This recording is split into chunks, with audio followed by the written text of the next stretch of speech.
আসসালামু আলাইকুম। শুনছেন সংবাদ শিরোনাম। নাসিরনগর খেলাফত মজলিসের সভা অনুষ্ঠিত। এখন শুনবেন বিস্তারিত। ব্রাহ্মণবাড়িয়ার নাসিরনগরের বাংলাদেশ খেলাফত মজলিস উপজেলা শাখার নির্বাহীর পরিষদের আলোচনা সভায় অনুষ্ঠিত হয়েছে।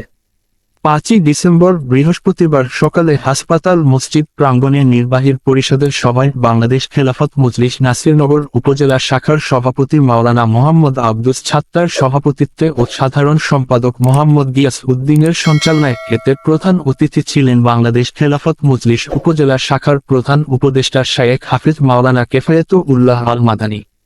বিশেষ অতিথি ছিলেন বাংলাদেশ খেলাফত মজলিস কেন্দ্রীয় কমিটির শুরার সদস্য মাওলানা শামসুদ্দিন, উপজেলা শাখার উপদেষ্টা হাফেজ হুসাইন আহমেদ খান, সহসভাপতি মাওলানা মোহাম্মদ মুজাহিদ, মাওলানা আব্দুল কাদির, মাওলানা আশরাফ আলী। সভায় বাংলাদেশ খেলাফত মজলিস উপজেলা শাখার যুগ্ম সাধারণ সম্পাদক মাওলানা মিজান বিন আব্দুল হক, মুফতি সাইদুর রহমান, মাওলানা ফখরুল ইসলাম, মাওলানা ইসমাইল বুখারী, মাওলানা ফরিদ উদ্দিন পাঠান, মাওলানা হাসিবুল ইসলাম, কামরুল ইসলাম, মোহাম্মদ সেলিম তালুকদার, হাফেজ মাওলানা জামাল, মাওলানা আব্দুস ছাত্তার, মাওলানা জয়নাল আবেদিন, খেলাফত ছাত্র মজলিসের সভাপতি মাওলানা বরহান উদ্দিন ফারুকী, প্রশিক্ষণ সম্পাদক মাওলানা হোসাইন আহমেদ, খেলাফত যুব মজলিসের সভাপতি ফখরুদ্দিন বিশাল সহ বাংলাদেশ খেলাফত মজলিস উপজেলা ও ইউনিয়ন কমিটির নেতৃবৃন্দ বক্তব্য রাখেন। অনুষ্ঠান শেষে দোয়া মাহফিল অনুষ্ঠিত হয়।